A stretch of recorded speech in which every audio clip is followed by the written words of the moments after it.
La parole est à Boris Jamais-Fournier pour le groupe Paris en commun pour 5 minutes maximum.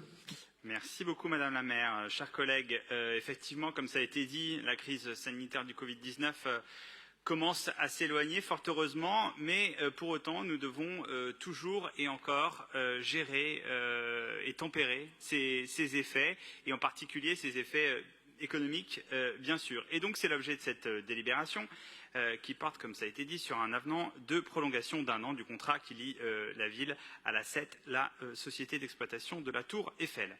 Alors, comme l'ensemble des entreprises, et surtout, bien sûr, celles du secteur touristique, qui ont été directement impactées par l'épidémie, par les mesures de confinement qui ont fort heureusement été prises par l'ensemble des États, et en particulier l'État français, eh bien, du fait de ces impacts, notre chère grande dame a vu fondre le nombre de ses visiteurs et donc fondre son chiffre d'affaires, alors que dans le même temps, la SET a dû faire face à une hausse de ses charges courantes et de ses investissements. Et vous allez me dire pourquoi cette hausse. Ceux qui suivent seront, comme ils savent d'ailleurs qu'André Malraux avait lui-même écarté l'option d'un classement aux monuments historiques, ceux qui suivent donc sauront que la société a pris des mesures de prévention du plomb qu'il était impossible de prévoir au moment de la conclusion du contrat. On l'a dit, on est à peu près à mi-parcours du contrat,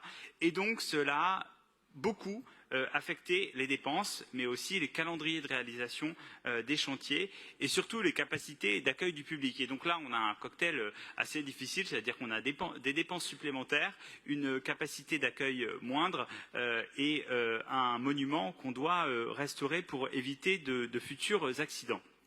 Et pour ne pas dire plus, le résultat, eh bien, c'est qu'on a une perte d'exploitation de 113 millions d'euros sur la période 2020-2022 qui, encore une fois, a été marquée par cette pandémie.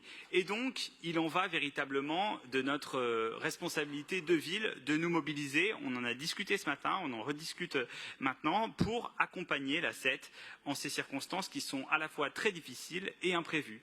Et donc, c'est ce que propose cette délibération, un accompagnement qui prend diverses formes. Il y a d'abord la prolongation d'une année de la délégation de service public pour mieux tout simplement amortir le surplus de dépenses. Et puis, on a un programme contractuel d'investissement qui est réévalué à 380 millions d'euros, donc une hausse de 156 millions d'euros du programme d'investissement.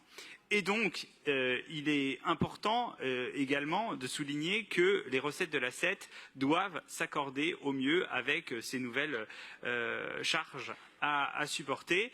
C'est pourquoi il est prévu de revoir les tarifs de billetterie, ça a été dit, tout en restant, et ça il faut quand même le souligner, très en deçà des prix d'entrée des monuments de même ordre ailleurs dans le monde. Je ne sais pas si vous avez visité des monuments à Rome, à Londres ou à New York. Pour l'Empire State Building, dites un prix, c'est combien le billet ? Eh ben, c'est 45 €, 44 en l'occurrence.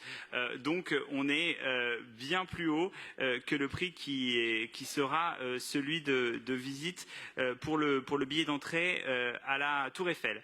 Et donc, en conservant, voire je dirais même en renforçant nos offres de tarifs réduits, eh bien on mène une politique tarifaire qui est adaptée. Je pense qu'il faut noter, ça n'a pas été fait par Maud Diatel, mais donc du coup je vais le faire, on a des offres de tarifs réduits, de gratuité même, et des partenariats scolaires qui sont importants, et donc on permet à tous les visiteurs de payer un prix qui